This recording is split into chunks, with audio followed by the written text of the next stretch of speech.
Hello YouTube world. I don't usually post two videos so close together, but today just seemed like a good time to do it. Get my sticker.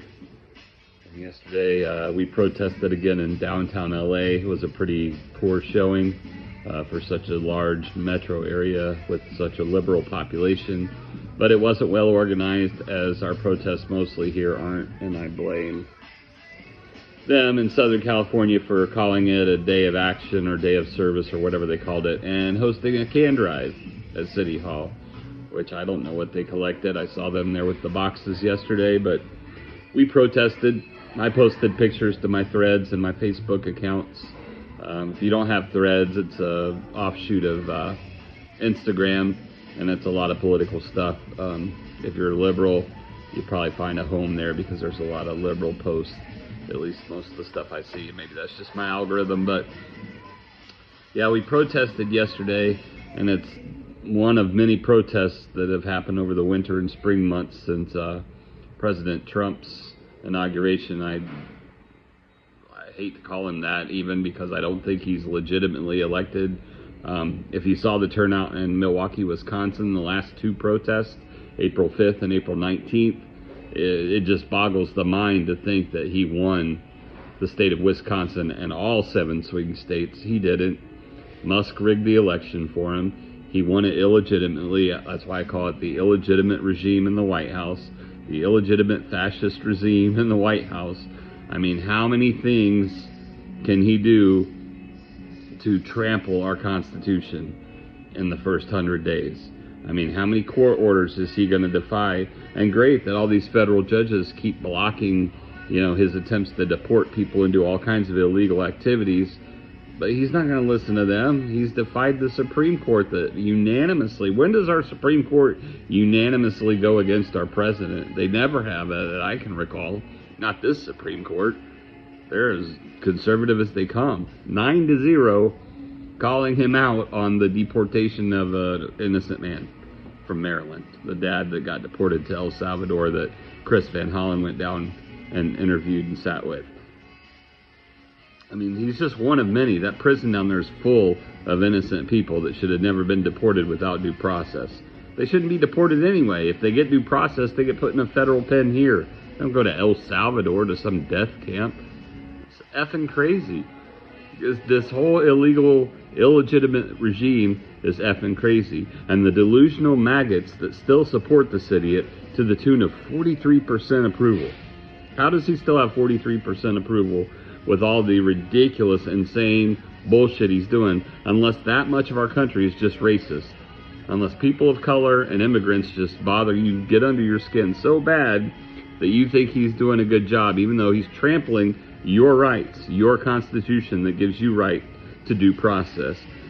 If they don't have it, you don't have it. And I don't think maggots understand that. I don't think they're mentally capable. I don't think they have the intelligence, the IQ enough to understand that the stripping away of any person's rights, whether they're here legally or not, everybody is afforded due process under the Constitution. So if they don't have that right, you don't have that right. If he can fabricate photos like the MS-13 tattoo photo, if he can fabricate evidence against an innocent man who his administration already admitted was sent on a clerical error, administrative error, he shouldn't have been sent there, then he can do it to you. Then our federal government can come after you with ICE or U.S. Marshals or whoever they want to send, the U.S. military, to take you into custody, illegally deport you across the border, and you might never be heard from again. You too, maggots. That goes for you too, because you're protected under the same Constitution that that guy was. How do you not get this? How are these people so dense that they don't get? And I mean, a lot of them have effed around and found out. A lot of them do regret their vote, like the farmers, hello, like the workers, the union workers. Hello, like all those industries that are now affected by these stupid tariffs that even the Wall Street Journal, one of the most conservative newspapers in our country, came out against. Because he's running the country like a business. Yeah, like the businesses that he bankrupted. That's how he's running the country. You maggot idiots. And I know I'm speaking to some members of my family here. I'm sorry, but you voted for this tyranny. You voted for this fascist who doesn't know what he's doing. He doesn't understand business. He doesn't understand the economy. He doesn't understand education or any of the stuff that he's against. He's just taking it page by page out of the Christian manifesto, the Christian nationalist manifesto called Project 2025 that he claimed to know nothing about, even though he and his administration are mentioned 500 times. That's more than twice per page. It's only a 900-page document, or every other page, sorry. A lot of times he's all over that document that he denied knowing about. It was written as his platform, as his policy to govern the country. And he's picked that at page by page, written executive order after executive order, like abolishing the Department of Education. It's right there. I could quote you the page number from the Project 2025 playbook, but I don't feel like going back into that thing. I've already looked at it several times, and it melts a brain cell every time that I open it because it's so ridiculous.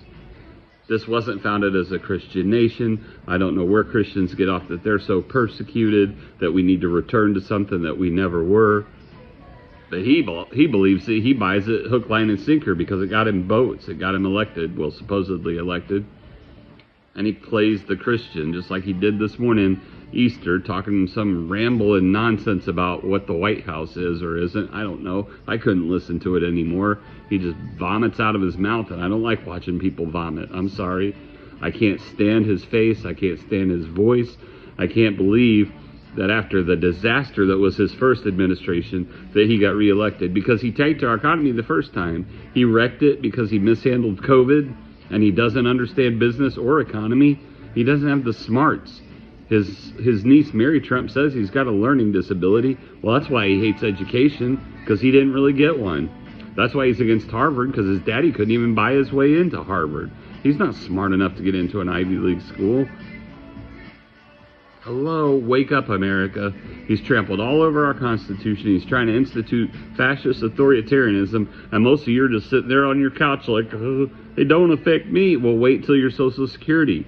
Wait till your food stamps. Wait till anything that you rely on from the government is cut from the budget, and you don't get it anymore. That'll personally affect you. Once it hits your wallet, then I think you'll care, and you'll wake up to the reality that is this disaster. Felon 47 with 34 convictions to his name, the ex-con running our country right now like a business, right into the ground like he did 7 times bankrupt. His university was, oh, that's classic too, his university that was fraudulent, that he ran into the ground, that the court shut down. He's going to go after Harvard, one of the most esteemed institutions in our nation. Yeah. Makes a lot of sense. It makes him look like the genius that you all think that he is. I mean, come on. How stupid do you have to be? I'm sorry, family members that voted for this man, but how stupid do you have to be? You got egg on your face, and you got blood on your hands too, because people have killed in his name. In fact, 2 people got killed on my alma mater's campus this week in his name.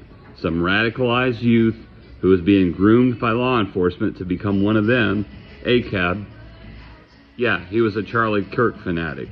He got kicked out of a right-wing group at Tallahassee State College because he was a white supremacist and he was too extreme even for them. Come on. Wake up, America. MAGA is a cancer on our culture. MAGA is a cancer on our society, fighting some fake culture war against wokeism because they want to stay in the dark ages. They've already dragged us back to 1930s Germany with this administration. They'd like to take us further back. They'd like to take away women's suffrage. They'd like to erase any part of our history that included people of color, even though this nation was built on the backs of slaves. You frickin' idiots. And the rebel flag don't represent your heritage. It represents slavery and oppression. Just give it up with the South will rise again. Just give it up with my family heritage. You all look stupid as AF. The rest of the world laughs at you, and half of your country laughs at you because you're a bunch of ignorant fucks. I'm sorry, that's the end of this rant today, but that's what we protested yesterday. Poorly executed as it was, Los Angeles, SoCal. Many of the communities in Southern California did show up, but in downtown LA, do better next time. But the rest of America needs to wake up to this ridiculousness. We need our constitutional rights restored. We need our Constitution honored, especially by Pam Bondi and the rest of the Trump regime that swore an oath to uphold it. Not to shit all over it, not to shred it in our faces. All right, ran over. Goodbye.